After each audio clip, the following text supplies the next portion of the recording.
probability rules. A probability model we need to talk about first.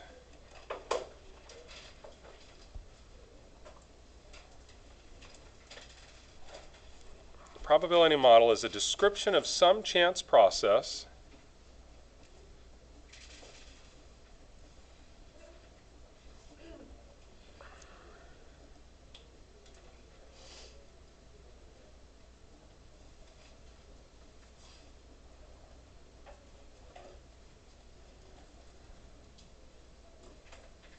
It's a description of some chance process that consists of two parts.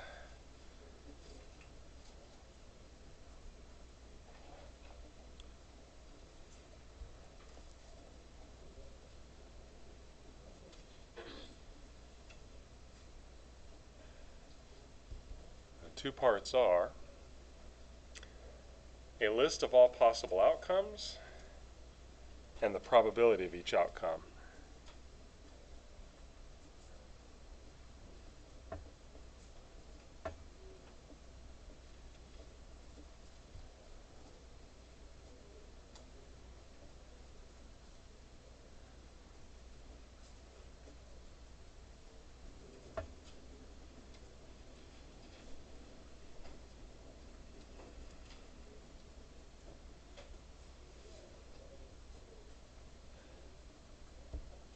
A list of all possible outcomes and the probability of each outcome.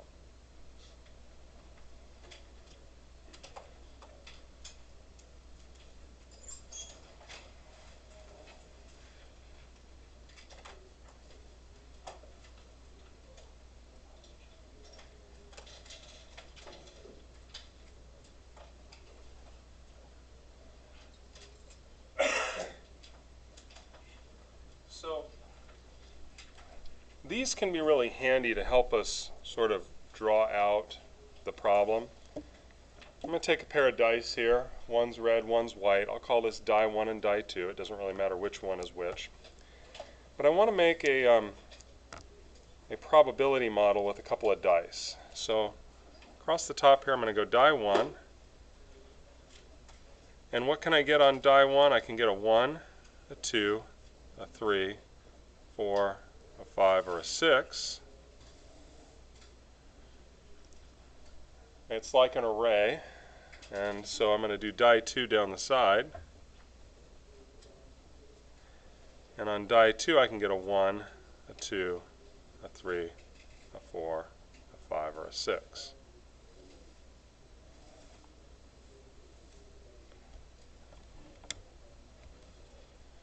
Now if I split this up into pieces,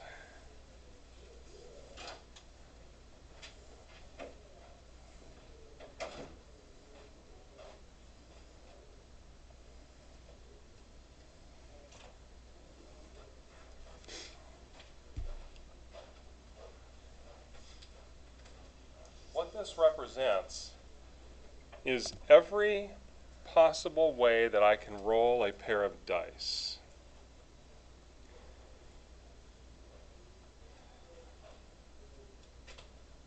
Now, if I roll a 1 and a 2, is that the same as a 2 and a 1? Mathematically, we would say yes, but probability, no. Each dice is its own, or each die is its own independent thing, its own independent event. So getting a 2 on the red die and a 1 on the white die is different than getting a 1 on the red die and a 2 on the white die. And that difference shows up with having two different spots, here and here. So how many different ways can we roll a pair of dice? 36 dice.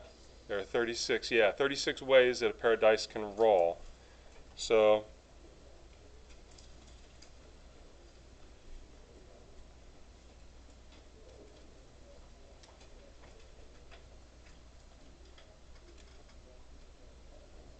and then that's just the array of 6 times 6, right? Now, when we roll a pair of dice, what do we generally do with the numbers that we get when we're playing a game or something? You add them, right? So if I get a 1 and a 1, that's a 2. So let's put the sums in here. There's a nice pattern in this.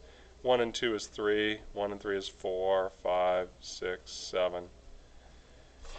1 and 2 is 3, 4, 5, 6, 7, 8. 3 and 1 is 4, 5, 6, 7, 8, 9, and so forth.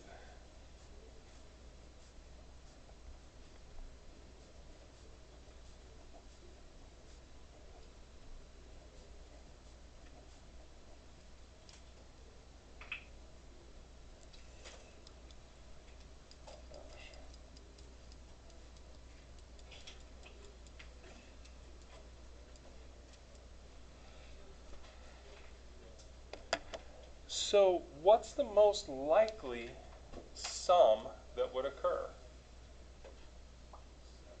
7, yeah. The 7 is the thing that will occur most likely if you roll a pair of dice. The least likely being a 2 or a 12. Snake eyes, right? So an event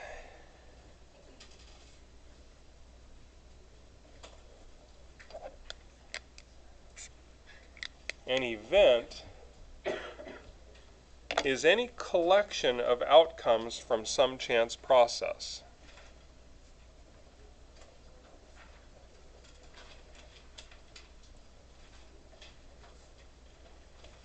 Not collections, collection.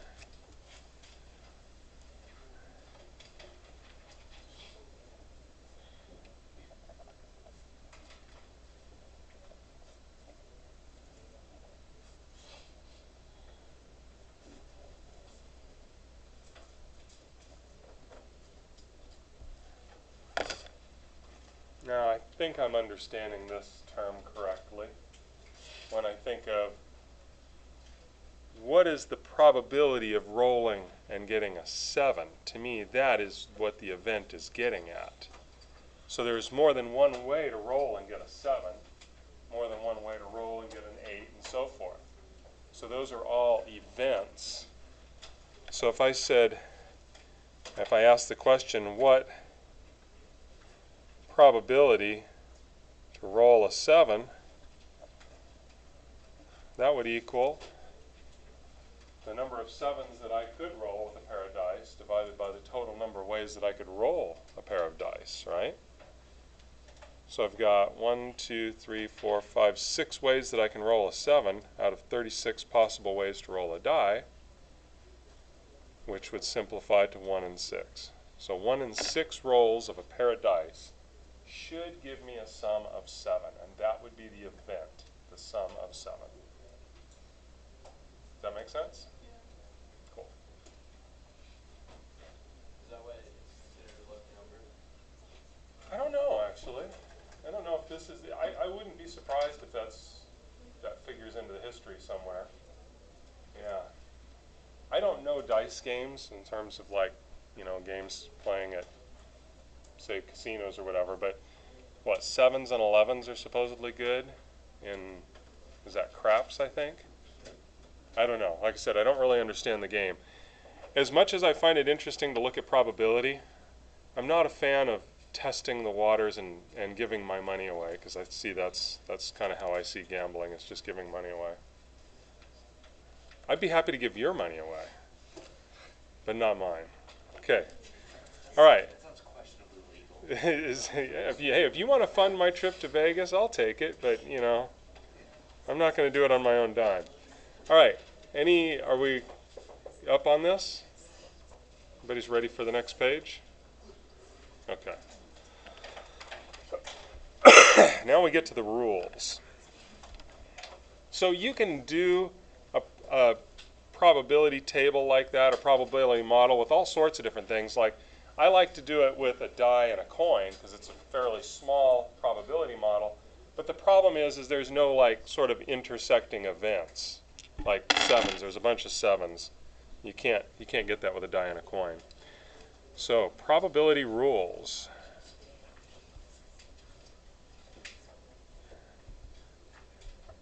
Some of these we know already, I think. For any event A,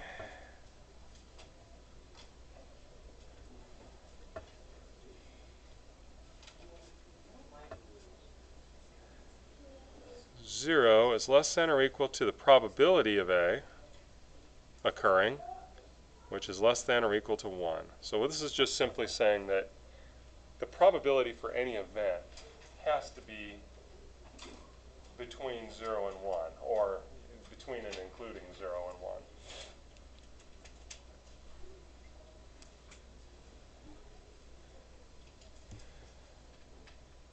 The sum of the probabilities in a sample space equals 1.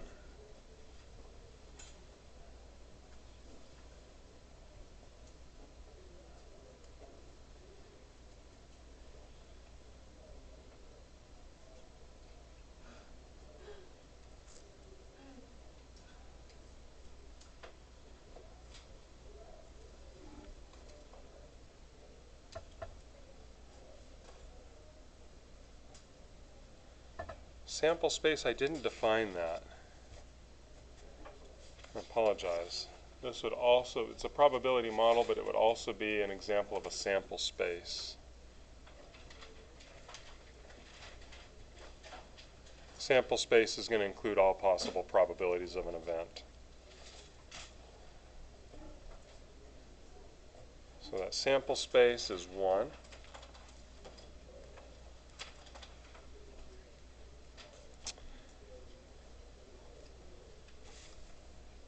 The complement rule.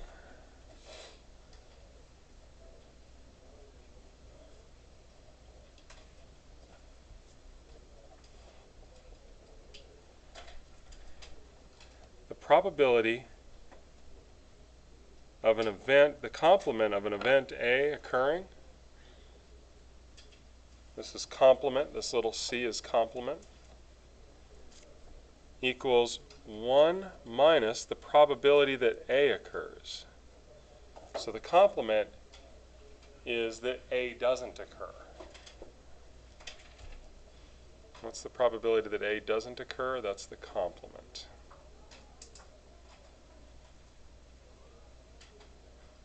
Last period we really got pushed for space.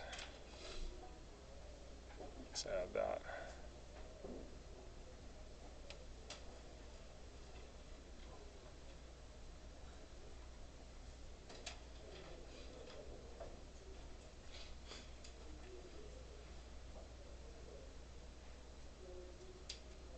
And that can be pretty handy. If you haven't noticed, the 1 minus thing comes up a lot in stats. We do that a lot for many different reasons. All right, the general addition rule.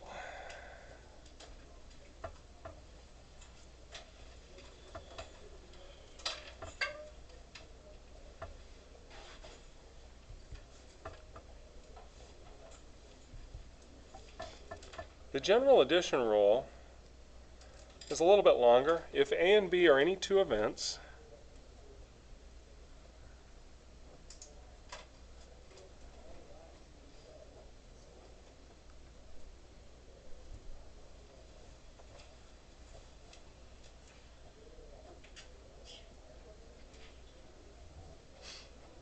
if A and B are any two events resulting from some chance process,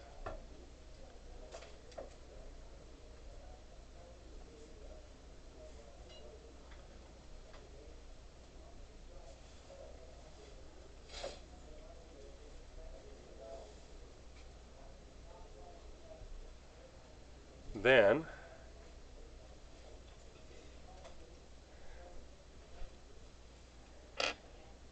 the probability of A or B equals the probability of A plus the probability that B occurs minus the probability of A and B.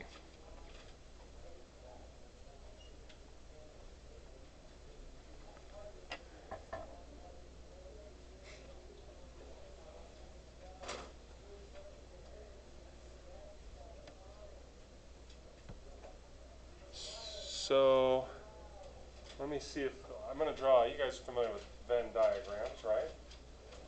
Okay. So let me draw a Venn diagram to kind of kind of illustrate what's going on here in this formula. So I have some event A and some event B. And they intersect. It's possible for both to happen at the same time. So what we want to know is, what's the probability that we fall somewhere in here? But the problem with doing A plus B is that intersection ends up getting added twice. So we still want the intersections, but we don't want it added twice. So what we do is we take away this intersection once. Does that make sense? Exactly, exactly. So this ends up getting doubled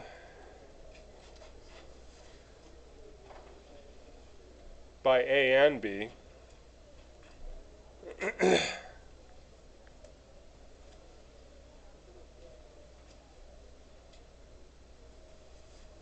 So we have to subtract the overlap. I kind of ran out of space there. That was ugly. But we're subtracting the overlap once.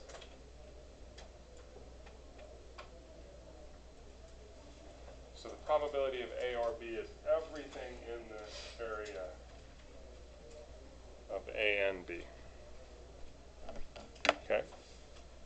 Or A or A. Yeah, I gotta be careful about using and that way. All right. There's an exception to that, though, and that's when the events are mutually exclusive. This is our last rule for today.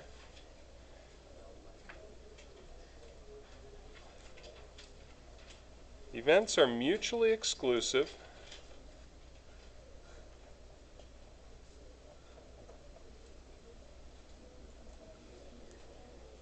when two events cannot occur at the same time.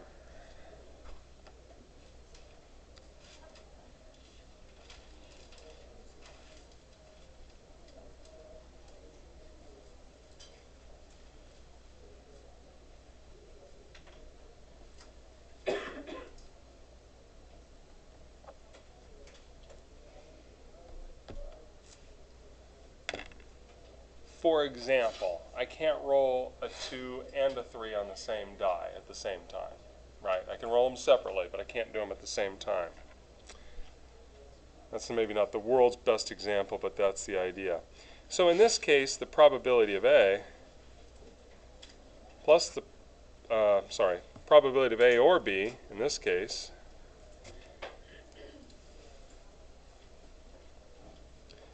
equals just the probability of A plus the probability of B. We don't have to subtract anything. And the reason for that is it would look like this. I've got an A, I've got a B, and they don't intersect in any way.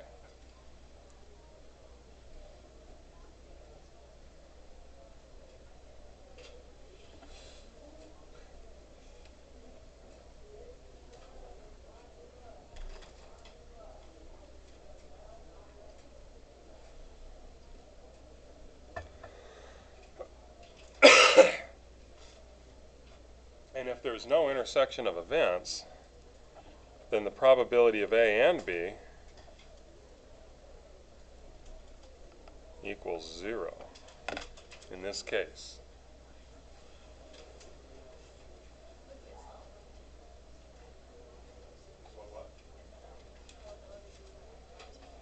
No, it can't equal 0. Yeah. The examples to that would be pigs are going to fly into their own power next week. Okay. That probability would be 0. Okay. Next week, pigs will fly under their own power. I believe the probability is 0 or as close to 0 as humanly possible. So, okay? All right? Given a few millennia, maybe. But next week, I don't think so. Wings. Like chicken wings. Oh. Delicacy. It's like buffalo pig wings. Emmett, you may be onto something. You'd better get on to it. No. Okay. Alexa, you just missed our Buffalo Pig Wing conversation. Oh my gosh, you've missed so much. Okay. Who who is this? Mr. Ferris, Who signed this? person who should respect. Why should I don't know. The principal signs notes, I question those. Plan on being the slave, but you just kept talking. Okay. So,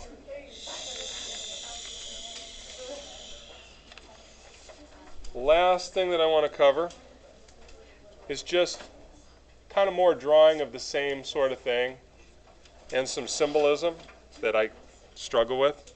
Complement.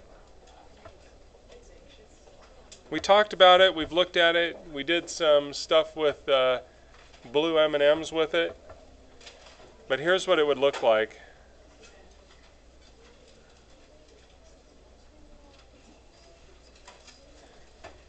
The probability of A occurring is the circle, it's represented by the circle. The complement of A would be everything outside of the circle. Okay? That's the complement is not the A. Next one, A, B. This is an intersection, and it's and.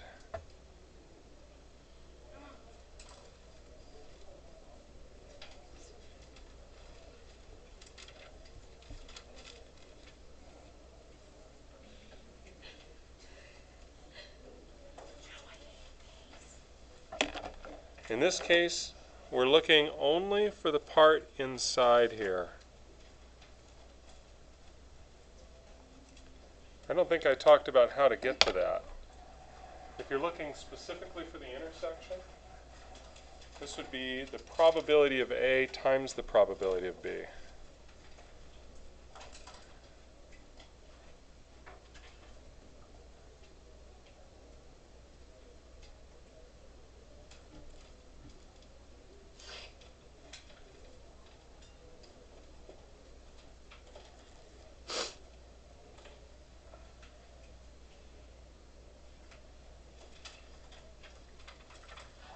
And I hate these stupid things because I can never keep track of which one's and which one's or.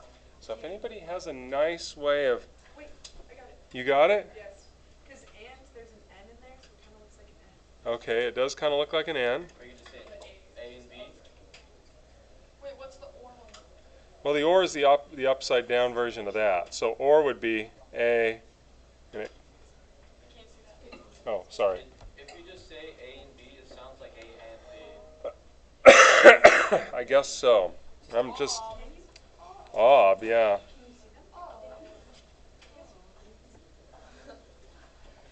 That just looks like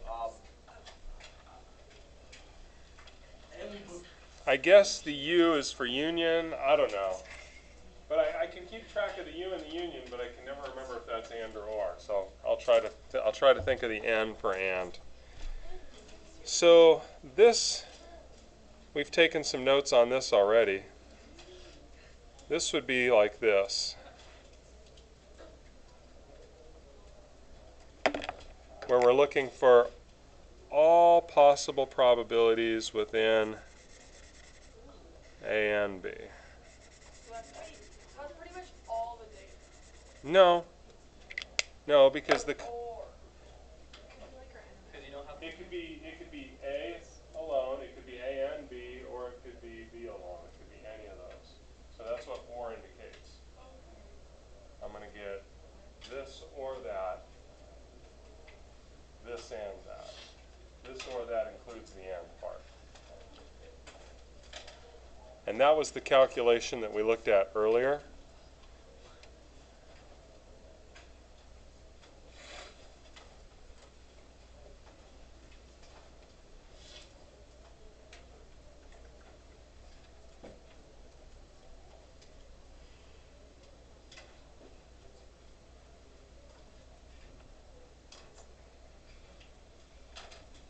If I were to write it out with those funky symbols. Did I do it wrong? Yeah. You used the wrong one. Aw, man.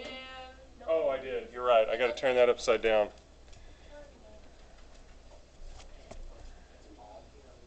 Ob. And at the end. No, that should be, that's this. Oh. Yeah. Because you have to subtract that intersection because when you're adding it, it's twice. I'm just testing. Yeah, sure you are. Okay.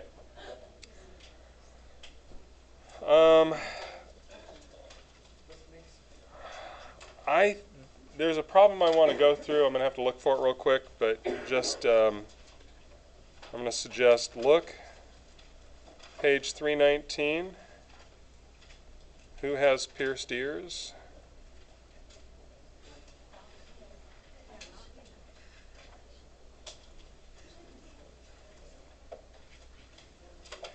It's a problem, an example problem in the book that does a pretty good job of doing this, except with a two-way table. So I kind of want to look at that as an example here in a minute.